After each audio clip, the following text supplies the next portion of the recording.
ಸ್ನೇಹಿತರೆ, ಇಂಡಿಯನ್ ರೈಲ್ವೇಸಿಂದ ಮತ್ತೊಂದು ನೋಟಿಫಿಕೇಶನ್ ಬಂದಿದೆ. ಈ ಸಲ ಸೆಕ್ಷನ್ ಕಂಟ್ರೋಲರ್ ಪೋಸ್ಟ್ನ ಫಿಲ್ ಮಾಡ್ತಿದ್ದಾರೆ. ಈ ಒಂದು ಪೋಸ್ಟ್ಗೆ ಎಷ್ಟು ವೇಕೆನ್ಸೀಸ್ ಇದೆ ಅಂತ ನೀವು ಇಲ್ಲಿ ನೋಡ್ಬೋದು. ಹಾಗೆ ಬೇಸಿಕ್ ಕೂಡ ನೋಡ್ಬೋದು. Application starting date, last date ಹಾಗೂ ಫೀ ಪೇಮೆಂಟ್ ಡೇಟ್ ಕೂಡ ಇಲ್ಲಿ ಮೆನ್ಷನ್ ಮಾಡಿದ್ದಾರೆ. ಇಲ್ಲಿ ಏಜ್ ಲಿಮಿಟ್ನ ಮೆನ್ಷನ್ ಮಾಡಿದ್ದಾರೆ, ಎಷ್ಟಿರಬೇಕು ಅಂತ ನೋಡ್ಕೊಳ್ಳಿ. ಇದು ಏಜ್ ರಿಲ್ಯಾಕ್ಸೇಷನ್ ಟೇಬಲ್. ಇದು ಯಾವ್ಯಾವ ಕ್ಯಾಟಗರಿಗೆ ಎಷ್ಟೆಷ್ಟು ಏಜ್ ರಿಲ್ಯಾಕ್ಸೇಷನ್ ಇದೆ ಅಂತ ಇಲ್ಲಿ ಮೆನ್ಷನ್ ಮಾಡಿದ್ದಾರೆ. ಎಕ್ಸಾಮಿನೇಷನ್ ಫೀಸ್ ಎಷ್ಟು ಹಾಗೂ ಅದನ್ನು ಯಾವ ರೀತಿ ಕಟ್ಟಬೇಕು ಅಂತ ಕೂಡ ಇಲ್ಲಿ ಮೆನ್ಷನ್ ಮಾಡಿದ್ದಾರೆ, ನೋಡ್ಬೋದು. ಸೆಲೆಕ್ಷನ್ ಯಾವ ರೀತಿ ಮಾಡ್ತೀವಿ ಅಂತ ಇಲ್ಲಿ ಮೆನ್ಷನ್ ಮಾಡಿದ್ದಾರೆ. ಒಟ್ಟು ಇದರಲ್ಲಿ 4 ಸ್ಟೇಜ್ ಇರುತ್ತೆ ಸ್ನೇಹಿತರೆ.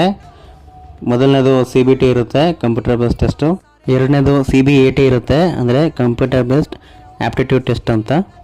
ಇದೆರಡು ಕ್ವಾಲಿಫೈ ಆದಮೇಲೆ ಡಾಕ್ಯುಮೆಂಟ್ ವೆರಿಫಿಕೇಷನ್ಸ್ ಇರುತ್ತೆ. ಅದಾದ ನಂತರ ಮೆಡಿಕಲ್ ಎಕ್ಸಾಮಿನೇಷನ್ ಇರುತ್ತೆ. ಇಲ್ಲಿ ಏಜ್ ಲಿಮಿಟ್ಗೆ ಡೇಟ್ ಆಫ್ ಬರ್ತ್ ಕೂಡ ಮೆನ್ಷನ್ ಮಾಡಿದ್ದಾರೆ.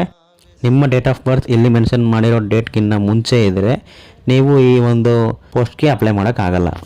CBT ಸಿಲೆಬಸ್ ಇಲ್ಲಿ ಮೆನ್ಷನ್ ಮಾಡಿದ್ದಾರೆ, ನೀವು ನೋಡ್ಬೋದು. ಫಸ್ಟ್ ರೌಂಡಿಂದ ಸೆಕೆಂಡ್ ರೌಂಡ್ಗೆ ಅಂದರೆ CBATಗೆ ಮಿನಿಮಮ್ ಕ್ವಾಲಿಫೈಯಿಂಗ್ ಮಾರ್ಕ್ಸ್ ಇದೆ. ಎಷ್ಟಿದೆ ಅಂತ ನೀವು ಇಲ್ಲಿ ನೋಡ್ಬೋದು. ಇಷ್ಟು ಮಾತ್ರ ತಗೊಂಡ್ರೆ ಆಗುತ್ತೆ ಅಂತ ಅಲ್ಲ, ಇದು ಮಿನಿಮಮ್ಮು. ಇದಾದ ನಂತರ ಕಟ್ ಆಫ್ ಮಾರ್ಕ್ಸ್ ಕೂಡ ಬಿಡ್ತಾರೆ. ಆ ಕಟ್ ಆಫ್ ಮಾರ್ಕ್ಸಲ್ಲಿ ನಿಮ್ಮ ಮಾರ್ಕ್ಸ್ ಇದ್ದರೆ ನೀವು ಸೆಕೆಂಡ್ ರೌಂಡ್ಗೆ ಕ್ವಾಲಿಫೈ ಆಗ್ತೀರಾ.